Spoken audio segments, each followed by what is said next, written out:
What is up, everyone? How's it going? Welcome back to another live stream. Hope everyone has been having a good week so far. What is up? How's it going? Josh, first one in here, man. How's it going? He says, hello, we are ready. I'm ready for another live stream back in Florida, feeling great. Ironically, a lot cooler here than it is in Phoenix. Man, I left Phoenix just in time. It hit like 118 like 2 days later after leaving there. And of course, flights did not go as planned. I don't know what it is lately about flying through Dallas, but any sort of rainstorm lately has just been canceling flights, man. So my flight was essentially delayed to the point where it got canceled, and I just scheduled it for the next day. So I got into Florida a day late, but we are here nonetheless. Came home to a Lexus LX 700H Overtrail in my driveway. So I was driving that for the last week. I have that review video hopefully going up for you guys tomorrow. It just seems like my day gets just gone like super fast since I've been home, just trying to catch up on things, record some ads for some companies, do some things around the house, and then I've been selling some product on Facebook Marketplace. Actually, I just sold some taillights for the Tacoma and also some wheels for any Toyota product, basically based on the hub pattern, to a local, and he got a great deal. So what is up, guys? How's it going? Cripple Creek up in here, Ray's up in here too, Jay Royal Oak, how's it going? What is up? Yeah, weather prediction is terrible. Weather services are saying no rain, then it rains. And then they'll say it's going to rain for a week straight, but no rain. Dude, what a job that would be to be a meteorologist, to be wrong 50% of the time and still get a paycheck. That's absolutely crazy. But if you guys are new to the live streams and how they go, basically we just get on here, BS, and talk for maybe an hour or so. I am home by myself with all these crazy animals. My wife is running some errands. So this may be a very quick live stream and kind of a random, very less professional live stream if I have to yell at a dog or yell at a cat or something. But I got two cats right now in my office. Our white cat, he's older. He's probably 12. Me and my wife, we just talked about this yesterday. Got him, yeah, he's 12. 11, he's 11. And then we just got a new kitten as well when I was gone the first time. So whenever I'm gone for more than 2 weeks, my wife seems to pick up another animal, so I need to stop doing that. But the kitten, he just wants to play. And then our older cat is like, nah, dude, F you.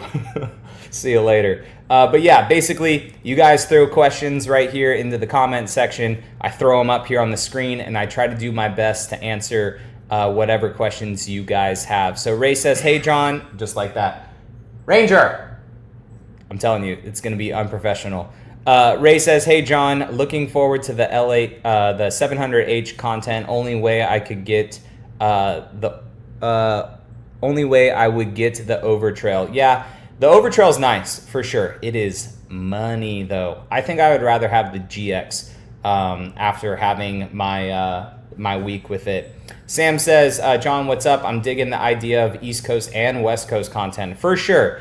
And for a lot of the people in the videos of that, I know that Arizona is not on a coast.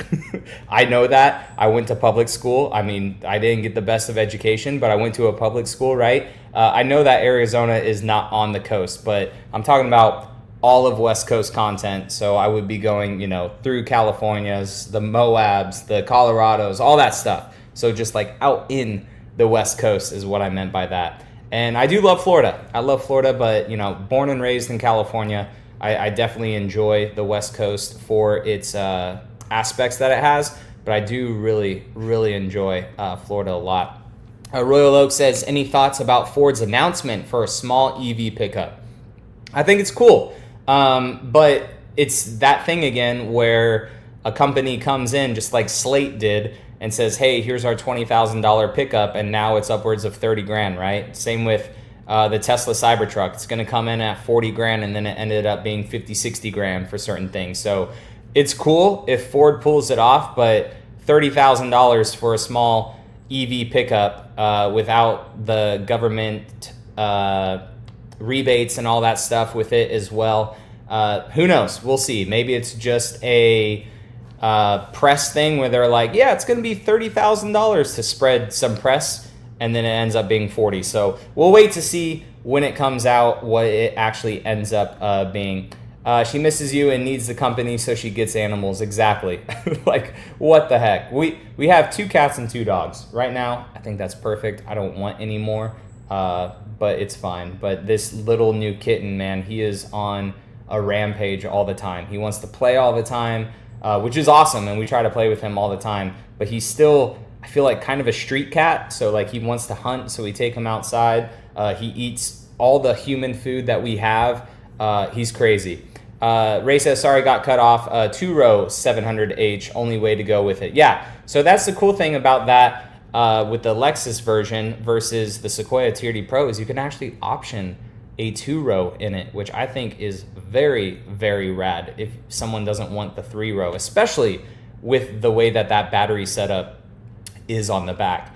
Again, I'm here at my house, so hopefully you guys can hear me and see me okay. I see the Wi-Fi bar dipping up and down. Never had that issue with the fiber internet that I had installed at our house in Arizona. And luckily enough, my wife said that we are getting fiber in our neighborhood here. So all the spray paint is all on the floor or all on the street and stuff. And they are actively installing fiber Wi-Fi finally into our neighborhood here. So hopefully I'll get amazing internet soon at this house for you guys, because that has been one of my biggest Achilles heels at this house was our internet for some reason. Cripple Creek says, do you think that the 700H is a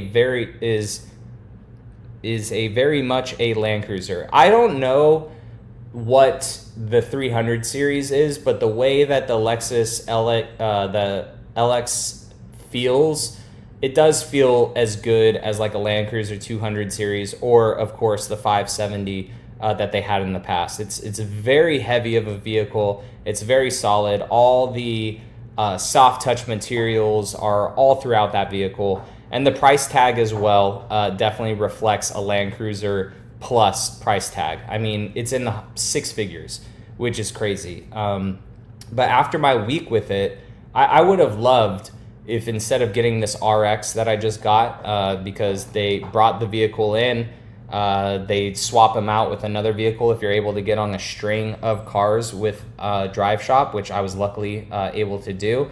So it would have been cool to go from an LX to a GX just to see how they were back to back, because after the week of having the LX, while it's very nice, very powerful, I think I would still rather have a GX for some reason.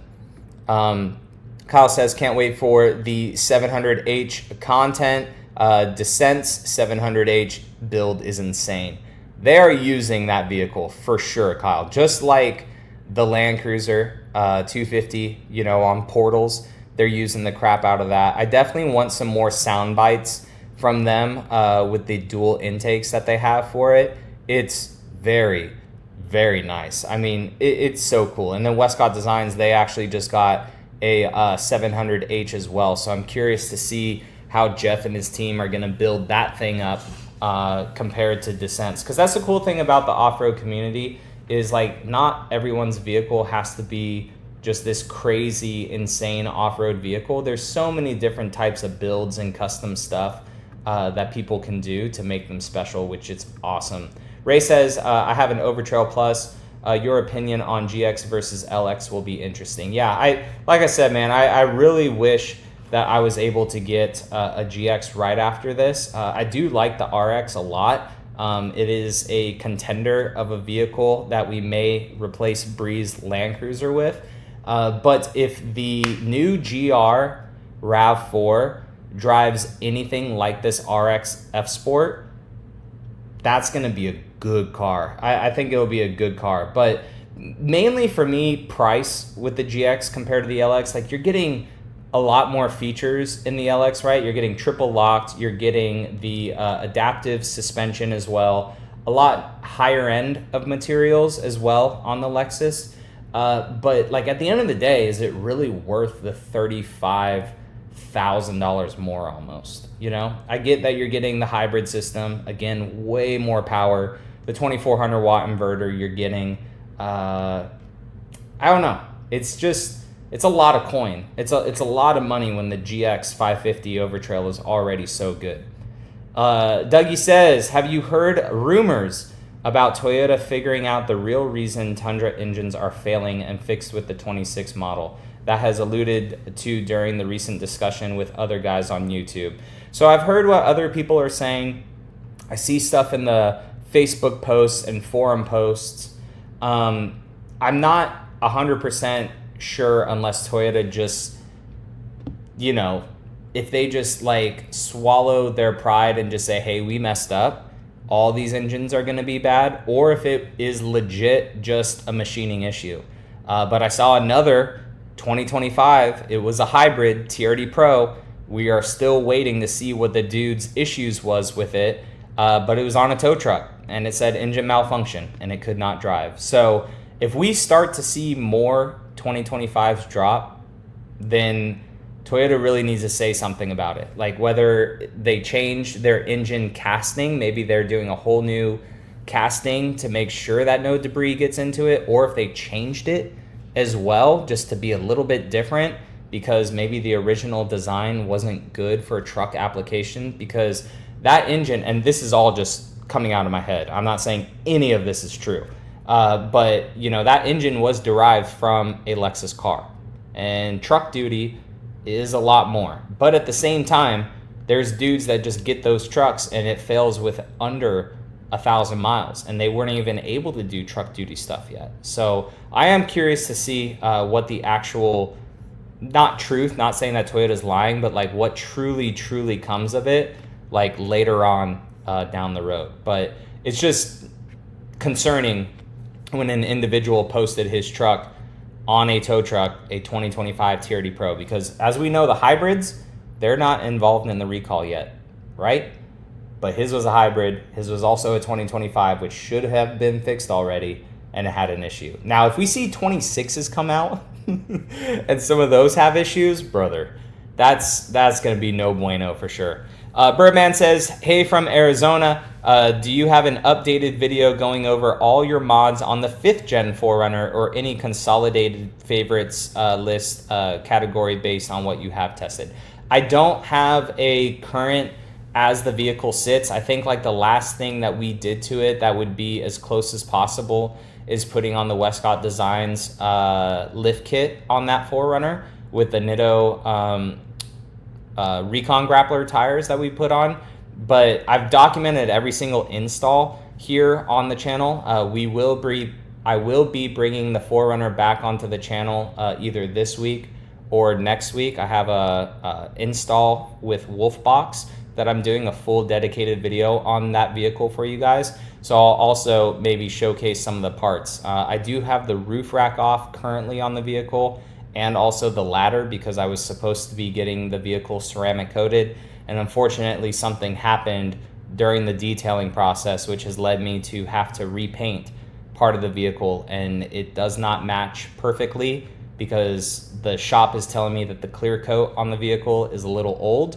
So it's this snowball effect right now that has me honestly very frustrated. And with that as well, with the 5th gen 4Runner, since the roof was off, I put, you know, flex tape all on the top of the seals to try to like keep as much water out as possible because the roof was exposed.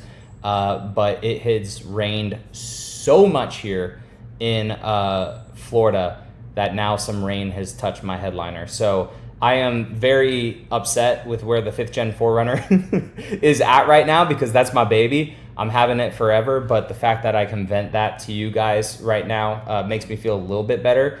But I am pretty peeved about it.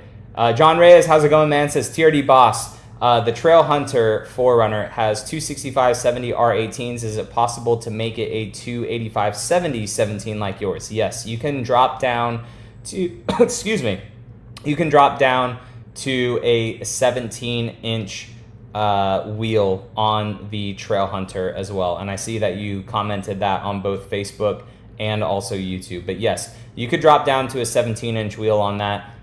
Just be careful on what type of wheel you get. I know a lot of Relations race wheels and also Lock Off-Road works for it. Method wheels should work for it as well. You just want to make sure that the way those wheels are casted, that they're not going to touch those brakes. But you should be good with 17-inch wheels on your Trailhunter. That would be a good look because then you get more tire out of it as well, and you're still around the same diameter of about 33 inches. You said the Lexus, Royal Oak says you said the L. Stop it! Ranger! Bro, this cat, you guys see him right there? I swear, dude, this freaking kitten. Oh my gosh. Royal Oak says, you said that the 700H was in consideration for your wife's new car. Are there any other contenders? I know the Ford video said a Bronco. So she really does want a Bronco for sure, especially like a two-door one. And I think that that would be good on Turo here. But a 700H would be amazing. But after like legit living with it for about a week, I think for the price, I would rather do a GX. So either a GX, the RX by the end of this week, a 500H, I think is a very nice car, or the RAV4 GR Sport. So those are the three that I have right now. Potentially a Bronco if we just find the right one, but she wants a used one because of that color. But I think that ideally it would be RX or RAV4 or GX would be probably the three. I was about to say RX or RAV4. Not sure if you've done that comparison yet. I have not with the new ones. I think maybe when I had the RX 350 last year, I may have alluded in that video to some of the RAV4 stuff that we had with the current gen RAV4. But when I am able to drive the new RAV4 later this year, I will definitely make some comparison content because they are kind of close to the same vehicle. I think the RX is a little bit longer than the RAV4, but I do feel like the RAV4 has a little bit more space inside of it. It's not as short of a vehicle in it. Blance, how's it going, man? Telling everybody to smash the like button. I truly appreciate it if you guys do that. Do you like Tucson, Arizona? I've only been to Tucson, Arizona several times. It's nice. I personally like Phoenix a little bit more living there. I just feel like the infrastructure is a lot better with all the highways, the way it all connects in the city. It's all like a grid pattern. I may be completely wrong about Tucson. I was only there a couple times while I was in the military to go to the guard base. I believe it's a guard base. It's either a guard base or a reserve base down there. But I just preferred Phoenix a little bit more over Tucson. Luke says that I have a 6th Gen 4Runner Off-Road Premium and ready to install the Westcott Designs lift kit on Monday. What should I do next? Potentially bigger tires, if that's not already included with it. Window tint is always welcome. I enjoy that. Last fit floor liners. I do enjoy my last fit floor liners, especially if your vehicle came with the carpet ones like mine did. Bro, carpet in an off-road is not ideal. So I would definitely do more functional modifications. The Westcott lift is going to make it look nice. Definitely some wheels and tires if you want to complement it well. And then window tint and floor liners are definitely my biggest contenders for that. Any experience with Nitto Terra Grappler G3s? Yes, I actually have them on the 6th Gen 4Runner, and they have been awesome. They're very quiet. The ones that I have are super lightweight. They look really nice. I cannot recommend them enough. I really hope that Nitto did drop some new sizes for the G3s. I just want them to do a little bit more sizes for them, but I really like the G3s. I was trying to get them for the Ram, but they really didn't have any 35-inch sized ones, so we did go with Nitto Recon Grapplers for the Ram.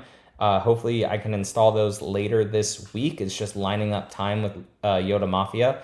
And we are also on the schedule for Yoda Mafia to do the supercharger this month. So that should be really good. I can't wait to do that for that freaking Tundra. I've been talking about it forever. Adam Jones says, speaking of the Bronco, I'm debating on selling my two-door Badlands No issues for a 25 Tacoma TRD off-road. I like the 4th gen ride and comfort. Yeah, dude, the new Tacoma drives really good. I mean, if people can get past like the 4-cylinder aspect of it, because it drives really good. And I know that Toyota is trying to, work out the kinks and stuff that truck does have. So I like the Tacoma. I just didn't care for my TRD Pro that much just because of the lack of the back seats. Even though we didn't really put that many people back there, I just didn't like that, and I didn't like the hood shaking all the time for that truck. So I really, really enjoyed my TRD off-road. So I do want another Tacoma in the future, probably a pre-runner, or maybe we'll just do a base model TRD off-road. I think that would be pretty cool. Instead of like getting a super, super expensive one just to have all the features. I think that would be cool to do some sort of a base model build in the future, because we've never done one like that really on this channel. Like my Tundra, my white Tundra, the first one was kind of a base model, right? But it was an SR5 that had all the features that an SR5 could have.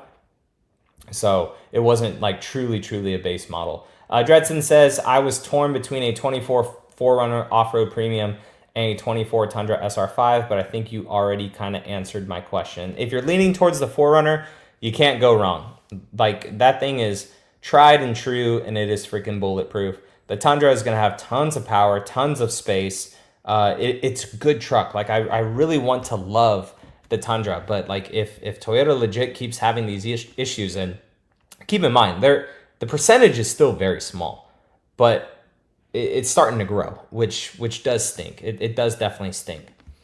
Champ says, thank you, mate, for after hitting some branches off-road with my Trailhunter, it has scratches everywhere. Paint seems really thin. Does anyone know how to touch it up? So if they're deep, deep scratches, that sucks. But if they're just like some pinstripes, you could definitely get a good detailer to do some paint correction on it. If you have the money, man, I'm telling you, like doing a PPF wrap on it, especially if you're going to keep off-roading it and if you're going to have it for a long time, PPF is awesome. I absolutely love the PPF on my 4Runner.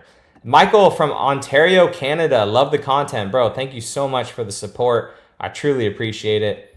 Royal Oak also says, you've said that the 6th gen is not a forever truck for you. What would you have to be different about it for it to become a forever truck? Probably just not have the YouTube channel, honestly. Like, I really do like 4Runner. My first vehicle was a 2nd gen 4Runner.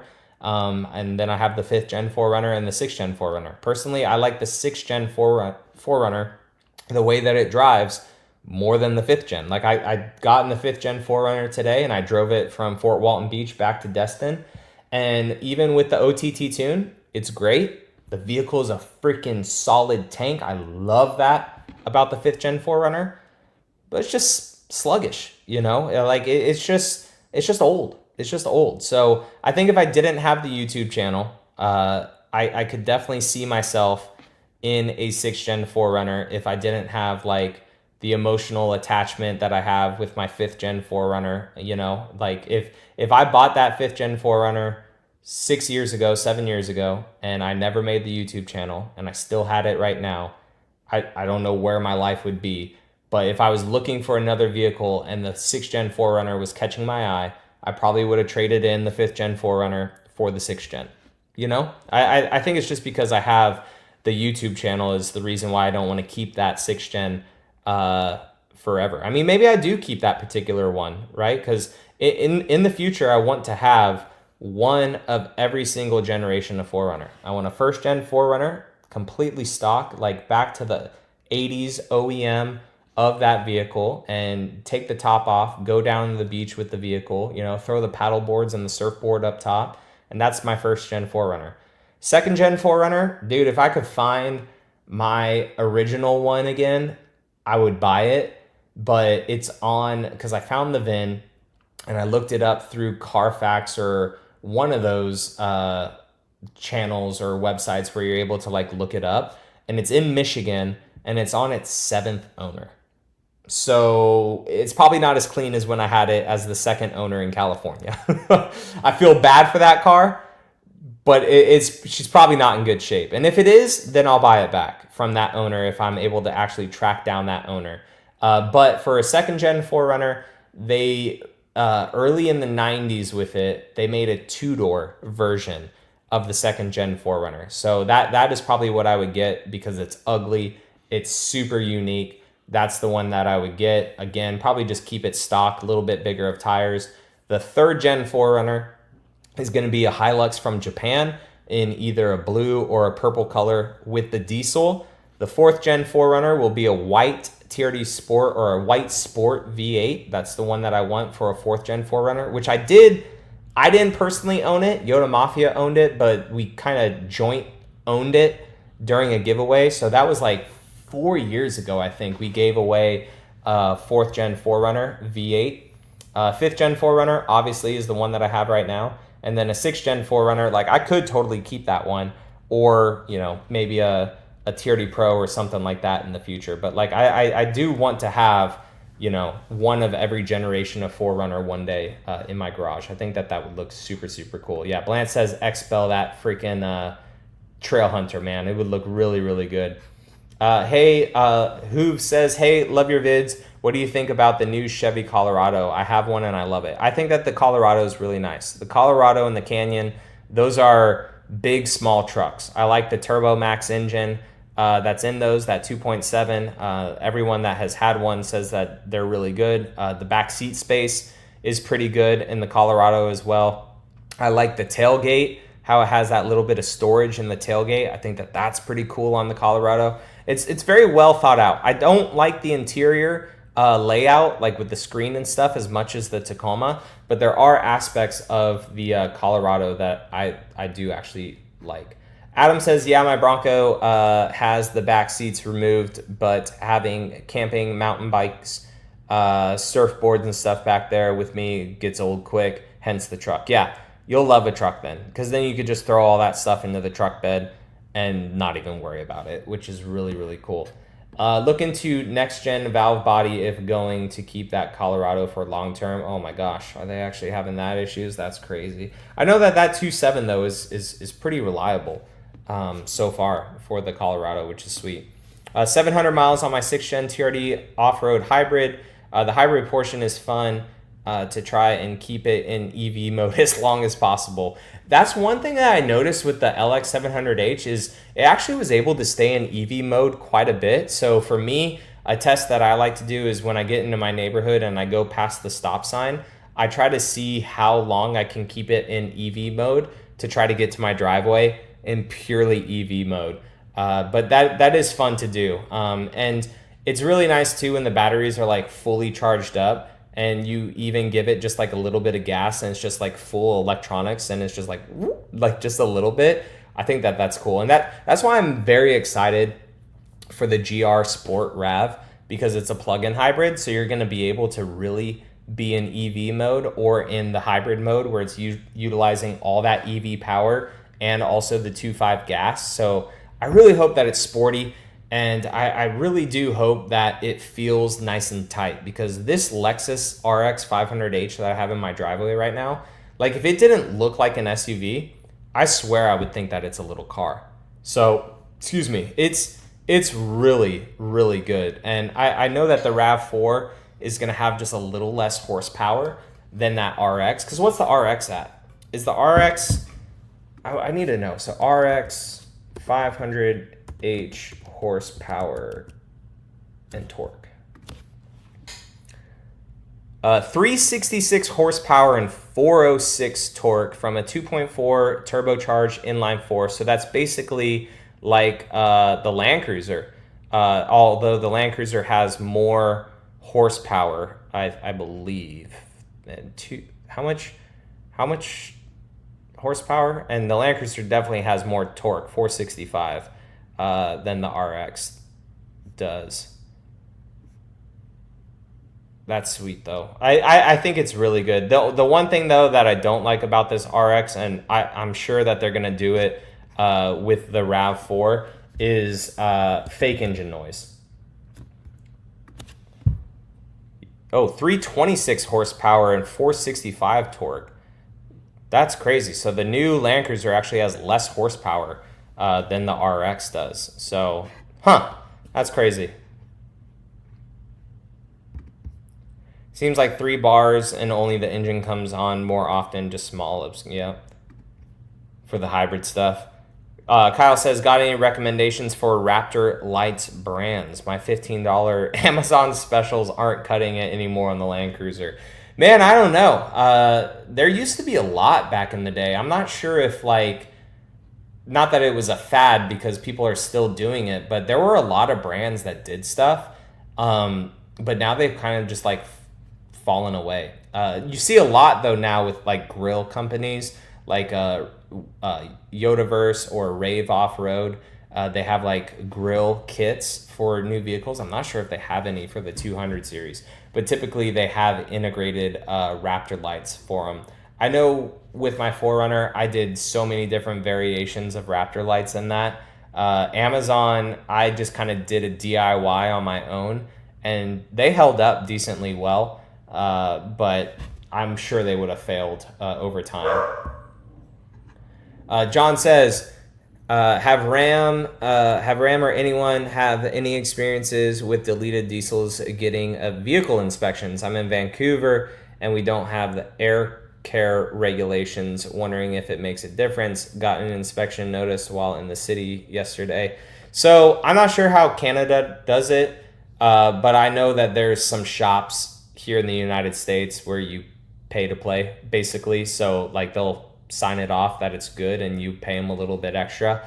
Luckily in Florida, we don't have any of that stuff. So there's no inspections for our cars, because I know that some people they want to put window tint on their car, but their state has state inspections where you have to fix the window tint just to get your car registered, which is crazy. Where I live in Florida too, we don't even have smog. I'm not sure if that's a thing for all of the state of Florida or just our counties, like where I'm at up here. If anyone's down in like the Tampa or Miami area, which you guys have a much bigger city, if you guys have smog, let me know in the comments. But dude, Florida is so easy to register vehicles and stuff. We have no inspections, no smog. Registration, to buy a new registration is a little expensive, but then to renew your registration every year, I think it's like $40 or $45 for the year. It may even be less than that, because I have a lot of custom plates. So plates where you they're not like custom worded plates, but they're custom plates that have a charity attached to it. So basically that extra money goes towards that charity and stuff. So like my Endless Summer plates with the dude with a surfboard, if you guys have seen any of those in my videos, though that extra money goes straight to the beaches to help maintain Florida beaches and stuff. The 4Runner on second says, it's really refreshing hearing you being open about Toyota and their current state, along with being down to drive the hybrid. I feel like a lot of YouTube has just become haters. I've owned 2 different RAV4 hybrids, and I absolutely love them for the daily driver in tandem with my Type R. So I agree with that. There's a lot of people on YouTube that, like, honestly, my channel could be so much bigger and I could have made so much more money if I just made the doom is gloom content, right? That is, people love hearing the bull crap. People love hearing what's wrong with everything. The 2025 that failed in the Facebook page, I could have made a whole video about that saying Toyota hasn't fixed it. They haven't learned their lessons, blah, blah, blah, blah, blah. But it's like why? You're just adding to that fire, and the internet is an echo chamber, to where if that video got 50,000 views, that's potentially 50,000 people that think 50,000 Tundras or all the Tundras are bad. So I personally like hybrid technology. I think that hybrid is the best way forward. I don't like EVs that much. They are cool, but I don't like them. The infrastructure is not there. The big push for EVs, I think, is just so dumb. Especially California trying to eliminate all gas cars on the road. Like, that's just not sustainable, especially when the infrastructure is not there. I think that hybrid and plug-in hybrid is like the best way to go. And Toyota is doing a lot of plug-in hybrid vehicles. They're also starting to do, some EV vehicles here and there between Toyota and Lexus, right? And, potentially more on the horizon. But they are very big with the hybrid technology. And I do like hybrid technology, because if you drive any of these vehicles, Like that electric kind of just instant torque plus the engine as well. I think that it's very, very good. I just don't get it how the RAV4 or the Corollas and the Camrys and all these cars can get 40, 50 miles per gallon, even more, like almost 60 miles per gallon, like with the Corollas. And then the trucks that are hybrids, which I get their performance, I get that, but they still get like 15 to 20 miles per gallon. Like, I get that they're much heavier, they're body on frame, people put bigger tires on them, people tow with them. I get that. A Corolla, Prius, Camry, it ain't doing that. But still, that is such a drastic jump for the hybrid trucks compared to those cars. Because, like, dude, our RAV4 that we had, it was awesome.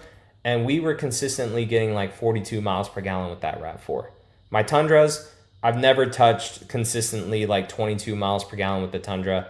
The Land Cruiser was probably the closest that we were getting to 23 miles per gallon. And honestly, the best modern Toyota that I've driven for a week that was an SUV, that was a hybrid, was that Land Cruiser 1958 that I had, because the tires were a little bit smaller than those that we had on our Land Cruiser. That thing I got like 25, 26 miles per gallon with, which is nuts. That was so good. But I know if you slapped bigger tires on that 1958, it probably would have gotten worse gas mileage. But holy crap, I am caught up on questions, man. We've been going. That is awesome. What other questions do you guys have, man? So we did select a contractor for the house in Arizona. If you guys are not up to date on certain videos, we're going to start to do some out west content. When I said West Coast, it pissed people off. Like, I know that Arizona does not have a coastline, but it is part of the western side of the United States. So I just said West Coast because I wanted to include all the freaking states in the West. But we did agree with the contractor. Hopefully we're going to be starting around September 25th. So I should be hopefully back out in Arizona around that time frame. And a lot of you guys said that you wanted to see the progress of that. So I'll probably hang out in Arizona again for a couple weeks and then fly out to a Toyota event to drive some cool cars, and then back to Florida. And then I just got invited to another event, which is kind of like some behind the scenes stuff, which I think will be very, very cool. And then we have the RAV4 drive event that is coming up as well.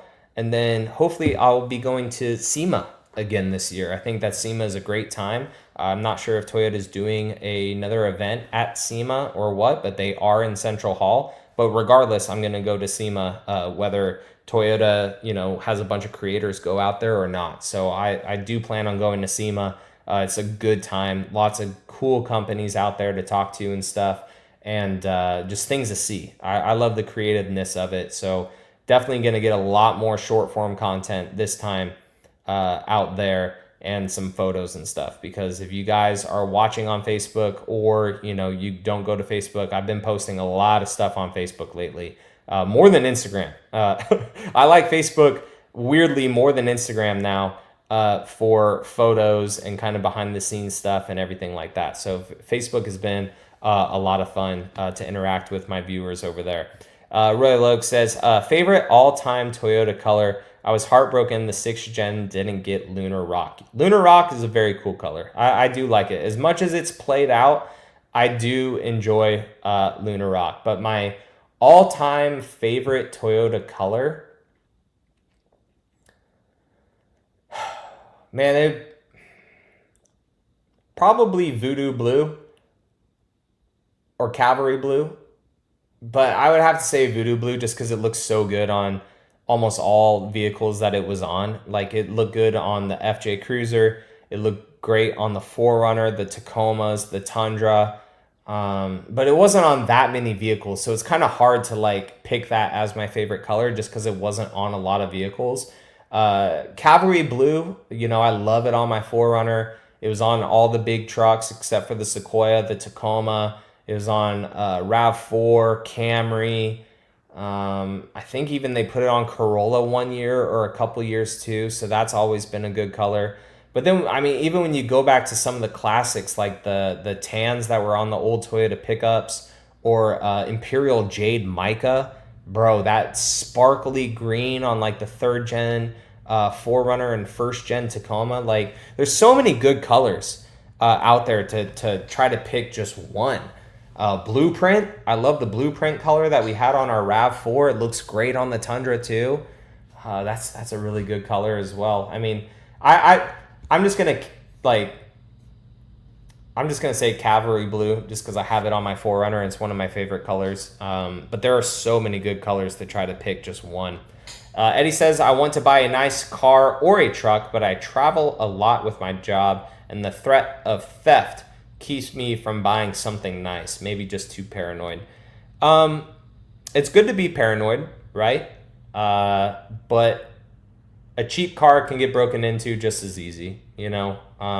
It just sucks that there's idiots and those lowlifes in this world that are too lazy and they'd rather just steal someone's property or harm someone than just like figure out their life, honestly. But you know, if you have good insurance and you take all your personal stuff out of the vehicle, and if it gets broken into and it gets stolen, you know, that's what insurance is for. So I mean, even with getting this Ram, you know, people said, dude, those get stolen all the time, this and that. Like, it'd suck. I'd be absolutely livid if it got stolen, but, you know, hopefully insurance is there. That's what we pay them for, right? And they just pay you back.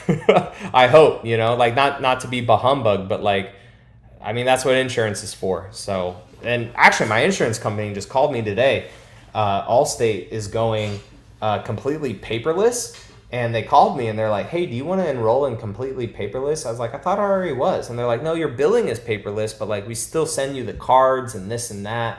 And I was like, yeah, sure, I'll do that. They're like, it'll save you $1,600 every 6 months or a year. $1,600 a year it would save me. I was like, holy crap. So now with all my savings for insurance, for 4 vehicles in the state of Florida, which Florida apparently has high insurance for cars. I know housing insurance is pretty high, but for 4 of my vehicles per month, it's under... Oh, wait, no, I did that math wrong. Yeah, it's under $300 for 4 vehicles, brand new. Yeah, $1,700 for 6 months, which is pretty crazy. The runner on second says, yeah, I agree. As a Californian, I personally think plug-in hybrids are superior to EV. No shame on EV, but it works better now. To add, please do a pre-runner build. So the plan was to do the Tundra as a pre-runner, but now I really like the Ram out of the box as a pre-runner, but I think a Tacoma pre-runner to do a legit pre-runner out of that would be pretty cool. Yeah, I don't understand California's big push on the EVs when like every summer when it gets super hot, there's like rolling blackouts and they tell people, hey, don't charge your EVs. Bro, if that's like people's only mode of transportation, you have to charge them, right? If you're forcing people to do that, it doesn't make sense. Newey, how's it going, man? Says, what's up, John? 4Runner is getting lifted today. Thanks again. Heck yeah, dude. I hope that turns out great. That's awesome. I love it when you guys say like what you did to your cars. It's cool. And that's the whole reason I do this YouTube channel, is to like just make, you know, friends with people that I'd never talk to aside from doing this. Royal Oak says a lot of 6th gen haters are comparing it to the new Passport and Nissan Frontier. Any chance you could get them to review to compare? So I did a video and I get a lot of hate on it in the comments, but I reviewed the Passport at the New York Auto Show and compared it partially to the 4Runner Limited that was at the auto show. And I just don't get it. Like, I get that the V6 is still in it, cool. But it's like, it's not a body on frame vehicle. So like if you're purely buying it for off-roading, then the 4Runner is obviously better because it's a body on frame vehicle and it has the crawl control, it has the lockers, it has like all this stuff that the Passport just doesn't have. The Frontier, to me, I don't know why they're comparing it like a truck to an SUV. The Frontier should be compared to the Tacoma, and in my opinion the Frontier is just old. Like it's there to fill that void for people that want just an older vehicle with a naturally aspirated V6. I see just as many Frontiers on my local lots here at the Nissan dealerships as I do Tacomas. So I don't understand the comparing the Passport. I never did, but I get hate in that comments all the time with people saying, no, you're just a 4Runner lover. The Passport's so much better. It's like, dude, it's better than the 4Runner, yeah, for space on the inside, and if you want a V6, like, yeah, it's better, but like, it's not better for like 4Runner things. My favorite TRD color on the 4Runner has been Voodoo Blue, Army Green, but my absolute favorite is Solar Octane. Honestly, going back to that question of my favorite color, Solar Octane is definitely up there. Solar Octane is a very, very nice color for sure. TRD Off-Road 2022 says, 4Runner TRD Off-Road Premium with lift. My factory sway bar is bent. 4Runner has 19,000 miles on it. Should I worry? Drives fine. I wouldn't worry until like the vehicle really starts like feeling super floaty. Then I may replace it. If it's just like slightly bent, it should still be doing its job. But you know, that's definitely something to potentially address in the future, because you don't want to be, you know, turning that vehicle potentially aggressively and then that thing give out on you and then you lose your sway bar and the thing really starts to roll, because a 4Runner with no sway bar is like a rollover waiting to happen for sure. I feel like the Terra never got much love from my point of view. I agree with that. Terra is definitely not one of my favorite colors. It only looked good, in my opinion, on the Tacoma TRD Pro because of all the black accents. I personally did not like it at all on the 5th Gen 4Runner. Like that is Terra for me, and I'm sorry if you have it, and if you love it, hey, that is fine. But Terra for me is probably my least favorite TRD Pro color, exclusive TRD Pro color on the 4Runner. Yeah, so you could do this too. Chloe, she's another YouTuber. She has Tacomas, basically in an old Land Cruiser, but she installed a kill switch. So you could do this as well for the individual worried about theft for his vehicle. You could install your own hidden kill switch somewhere on the vehicle. But if you're, you know, scared about someone breaking into the vehicle to like steal your stuff, I mean, I feel like that would happen in any vehicle regardless. But if you're worried about the actual vehicle getting stolen, you could do your own kill switch for sure. And a lot of new vehicles as well, if you pay for the connective services, like you're able to track the vehicle, see where it's at and all that too. The RAM is actually pretty cool. So like if you're worried about the RAM, you could put it into like valet mode. I'm not sure if thieves know how to like change that system and stuff, but you could put it into valet mode where it doesn't allow someone to go over a certain miles per hour, which is pretty nice. Do you really need a hybrid or save the money and then just set up the Tacoma? You don't need the hybrid really at all. The hybrid's nice, don't get me wrong, but for that extra $3,000, you could get a good amount of mods for the vehicle. And honestly, like if you're okay tuning your vehicle, the OTT tune that I have on the 6th Gen 4Runner, like, and I'm not like saying, hey, everybody go out there and tune your car. The tune that I have on that 4Runner plus the 6th element intake really makes that thing feel super peppy, like super peppy, to the point where that was significantly cheaper than doing the hybrid system. So now you don't have a super heavy vehicle. You have some money left over for mods. I think that's pretty good. Kyle says, I'm sorry, your insurance is what? Sounds like I need to switch. Bro, if you want to switch to Allstate, let me know. I'll give you, just text me and I'll give you our guy's number to run what it is. But yeah, I have Allstate and I just paid ahead. So like there's so many discounts you can get with insurance. I mean, and insurance has a ton of different factors. So like when people are saying, hey, my insurance is this high, what the heck? There's a ton of factors that go into it. Your age, your credit score, your driving history, what the vehicles are, how much they're worth. Tons of stuff goes into insurance, probably even more than what I just said. How many people are on your policy as well, whether there's kids or a spouse or whatever, right? But I have a whole bunch of deductions on mine. The deductible as well for my vehicles, I put up to $2,000, which is the highest that Allstate would go for that. But I put it up to $2,000.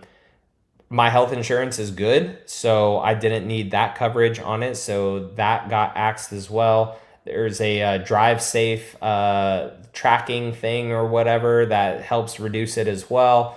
I'm not sure how that works if I'm like on a track. Hopefully it says, hey, this guy's on a track and he's not speeding.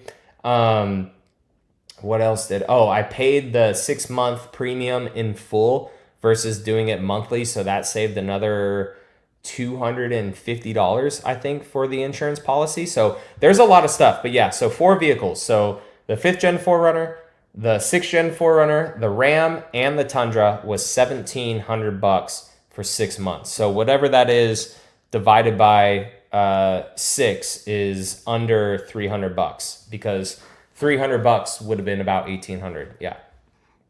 When are you heading back to Phoenix? Should be there within a couple weeks. So hopefully I'm able. Yeah, so the car guy online is up in here, said kids on my policy. Jack that price up, brother.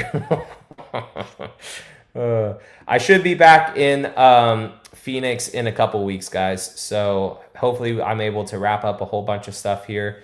And then unfortunately, depending on how the renovation goes, I may be gone from Florida again for another month, which I don't like that. I want to do that with my family, like when we all go to Phoenix and then we all come back to Florida. But leaving them all for a month again is going to suck. I don't like doing that. But hopefully a couple weeks should be back out in Arizona. It's just my dogs, man. And like my wife too. Like, I mean, when I was in the military, you know, I would leave her sometimes and it still sucks. Like it never gets better, but at least like with these Toyota events and stuff that I go to, you know, I'm only gone for like 2-3 days, 4 days at most, if that, like with flights. And it's, I feel like it's healthy to like, especially because we both work from home. We both are always like in the house and stuff. So like, I feel like it's nice to just get a little break and then come back. But when it's for a whole month, that really sucks. And especially the dogs too, because like your animals, kids, whatever, they're not getting any younger. So like it just really sucks, like leaving them and stuff. John says, I had a 2017 RAV4 XLE with 289,000 kilometers. Loved it. No major repairs, just regular maintenance. Now I own a 4Runner. Still prefer the RAV4's fuel efficiency, driving 80 kilometers daily. Dang, what is that, like 60-ish miles? To and from work. I save significantly on gas with the RAV4 for sure. Can't wait for the 6th gen RAV4 GR, and hopefully they make a RAV4 that has less sway. I think that RAV4 GR, man, is going to be, it's definitely not going to be a off-roady vehicle, but it should be very, very stiff and good. Over $2,000 a month or per 6 months for crap vehicles. That's funny. Oh, that's horrible. Yeah, but I mean, it's the kids, dude. The kids on the policy for sure is definitely making that go high. Cement is a good color too. I'm starting to like cement a lot more. I thought it was just silver, whatever. But the more I see cement, the more I start to like it on vehicles. Furs S says, as someone who's had a 24 Tacoma, I'm glad I traded it in for a Ranger Raptor.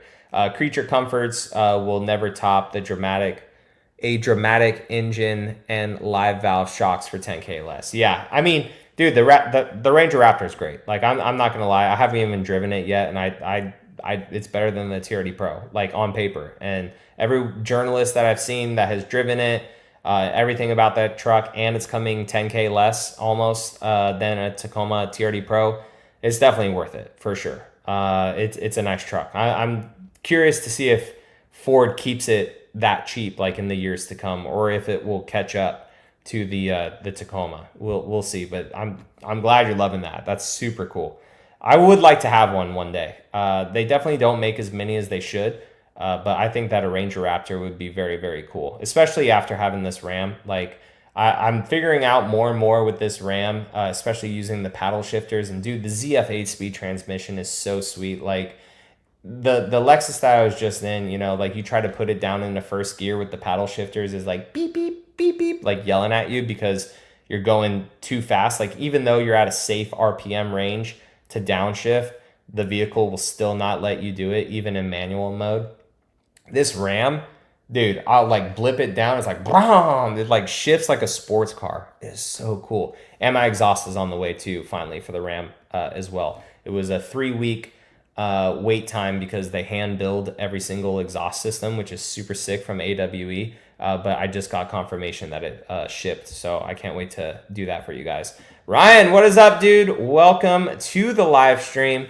We got maybe 10-ish minutes left. We're only going to probably run it for an hour today. But what is up, man? Thank you for joining in. I appreciate it. I'm going to catch up to where I was. A friend of mine is trying to go from a Corolla to an F-250 purely because he's worried about crash safety. How do I talk him out of it?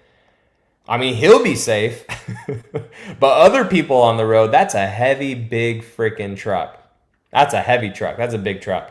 Honestly, like maybe just go into like a RAV4 or something like that. Like RAV4 has pretty good crash test ratings. I'm certain that the new one will have even better savings, crash ratings, whatever. But I mean, I do agree with him. I'm a lot more comfortable in a SUV or a truck than I am a small car. Like anytime I'm in a small car, especially because I'm so used to like bigger vehicles, it definitely takes some adjustment to get into. Does Phoenix mean you're not looking to buy in Tampa? At the moment, yes. I still do like the Central Florida area and Tampa a lot.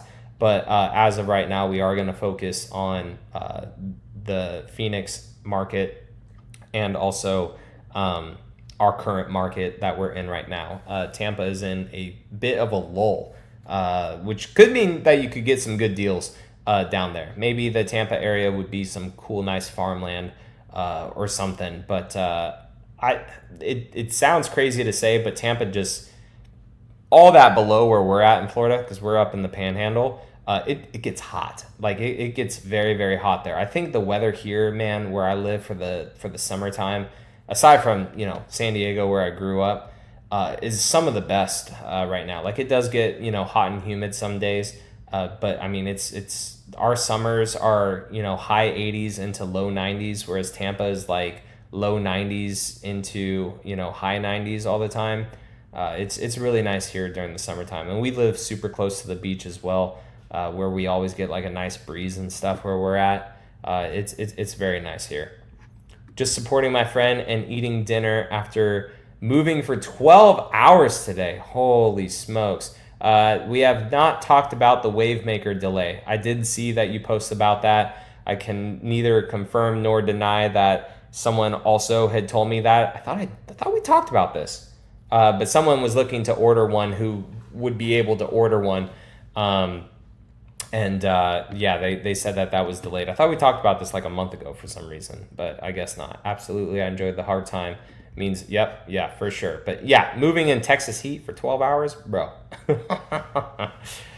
I don't know how you all handle the Texas and Arizona heat. Yeah, I mean, Texas is hot for sure. It's definitely hotter than where I live in Florida, and you get the mix of humidity too. Arizona is definitely a different beast because I think that the UV index or something there is just so much more than like the humid places because, you know, here I can go out to my vehicles that sit in the driveway, peak day, hottest point of the day. I could touch the paint. Out in Arizona, no. Like I burnt myself on the seats. I burnt myself on the sliders trying to get into the vehicle. The freaking lockbox of our house, like for me to get the key out of the lockbox, was on the spigot on the side of the house, and it's a freaking metal lockbox, and it's 110 degrees outside. That was an adventure to just get the key out. So I mean, it's just they're all hot in their different ways, for sure. Yeah, I really like the Rivians. Honestly, like, I mean, maybe they have issues too, but like if I was to get an electric vehicle, I think that the Rivian would definitely be in the running. I've driven one, and it's really, really nice. So I'm not sure if I'm going to do the install on the exhaust myself, or depending on when it comes in, if I'm able to line up the time to go up to Yoda Mafia, because I really want to do all those guys up there. I want to do their reaction because they're all Toyota pilled, just like I was Toyota pilled right before I got the Ram. So like I want to take the Ram up there to get their like first impressions of it, and also like rip around in the dirt and everything with them. So like if we're able to do the wheels, the tires, and the exhaust all at the same time, that'd be cool. That way I'm not laying on my ground in my garage trying to do the exhaust on the Ram. Whereas, you know, Ryan or Ethan, whoever's doing the Ram for me, they already have it up on the lift. Hey, let's just do this exhaust real fast. Especially with the 4-post lift. That would be super easy to do that with that. Cripple Creek, I'll catch you later, brother. Thank you so much for supporting the live stream, man. You have a great night. We will be wrapping up soon, so whatever other questions you guys have, just go ahead and throw them into the comment section. Any realistic changes you would like to see for the 2026 4Runner? I doubt they're going to do any, but one that I would like to see is soft touch material that the Limited, the Pro, Trailhunter, and Platinum have. I would like to see soft touch material on the premium models. So like the Tier D Off-Road Premium, I would like to see soft touch on the doors, going up the doors for that, and dual climate control. Those are my two for the Tier D Off-Road Premium that I hope it has, or even the Tier D Sport Premium. Dual climate control and soft touch materials on the doors. Has the honeymoon phase worn off on the RHO, or are you still loving it? So it has a little bit, and that may be due to like check engine lights and other issues with the truck, but hey, it's content. But I just drove it today to go meet with the buyer for a couple items on Facebook Marketplace. And, you know, I have a free Lexus in the driveway right now from Lexus. And I could have easily, you know, used their gas and taken it over to where I meet people at on Facebook. But I chose to drive the Ram. One, because I had to move it over a little bit in the garage. The Ram and the 4Runner both fit in the garage together. I just need to make sure when I back out, I angle it a little bit, because them hips are thick. Like I pulled in and I closed the mirror and I got a little bit closer to the side, and then I opened the mirror. I was like, oh shoot, that bed sits way too far out. So then I had to back up again and pull into the drive. But anyways. So I drove it today for the first time in a couple weeks, and I really enjoyed the truck. I really do enjoy the truck. The honeymoon phase is over, but like I still really, really like it. I played around in sport mode, going like some back ways to get to this spot, you know, banging it off the rev limiter, downshifting it. The truck's shifting me hard. Like it's a good truck. I really do like the RHO. So, I mean, the honeymoon phase is gone to where, like, it's not like a new truck to me. But I still really enjoy driving it. I truly freaking hope that whatever that Tundra, Raptor, RHO fighter is, I really hope that it's not just body kit and different suspension. Like, I want the engine to be fun to drive. I want it to have paddle shifters. I want it to be an enthusiast vehicle. And I really hope they're able to do that. What's Bree driving these days? She's enjoying the press vehicles, but she was driving the Ram actually a lot while I was gone. That's all she drove, because the 4Runner was at the paint shop, the Tundra was at the airport, and the Ram was the only thing in the driveway. So she was driving that. And when I got in it, her little princess profile was on the thing. So I was like, we got to change that back. But with the 4Runner being back, she may be doing that, but hopefully, you know, come October, November, we either have the RX or the GR RAV4. So that's what she'll be driving, or potentially a Highlander or a Grand Highlander. We'll see with that. But I think content wise, for the channel, that a GR RAV4 just makes a lot of sense. The grass is always greener on the other side until the grass turns brown. RHO is junk. You're junk. No, I'm kidding. It's a good truck. Like I don't like the check engine lights and some of the issues and electrical gremlins and stuff that Stellantis has. But I mean, it is on paper and value for your dollar. It's a great truck, and I'm not sugarcoating that. I'm a Toyota fanboy through and through. It is a good truck. I wish that it was reliable. I wish that we'll see with resale value what that truck is in a year or two whenever I decide to sell it.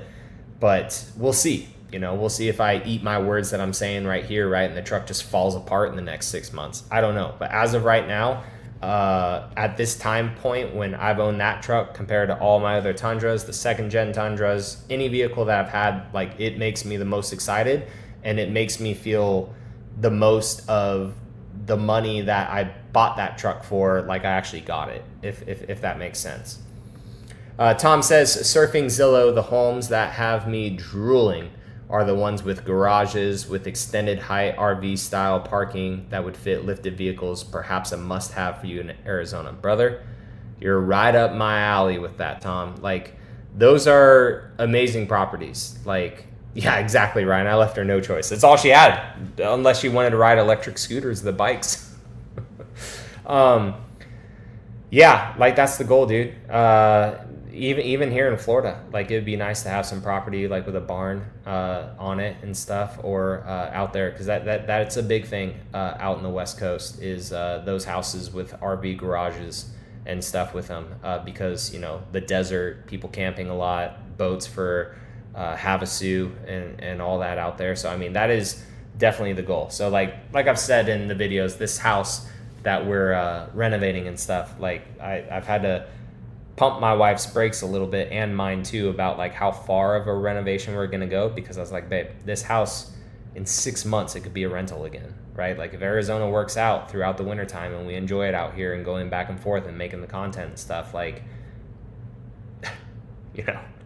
we're not going to be in a 1,300 square foot house. So that's the goals for some of the houses with the big, huge RV garages and stuff. Man, they're beautiful. They're awesome. But it's like, do I want to custom build one, or just like take someone's blank canvas and kind of make it my own as well? Because you save a lot more money doing that as well. Or Barnominiums. Barnominiums are cool as well. Like, there's some of those that are really starting to pop up on the second hand for sale.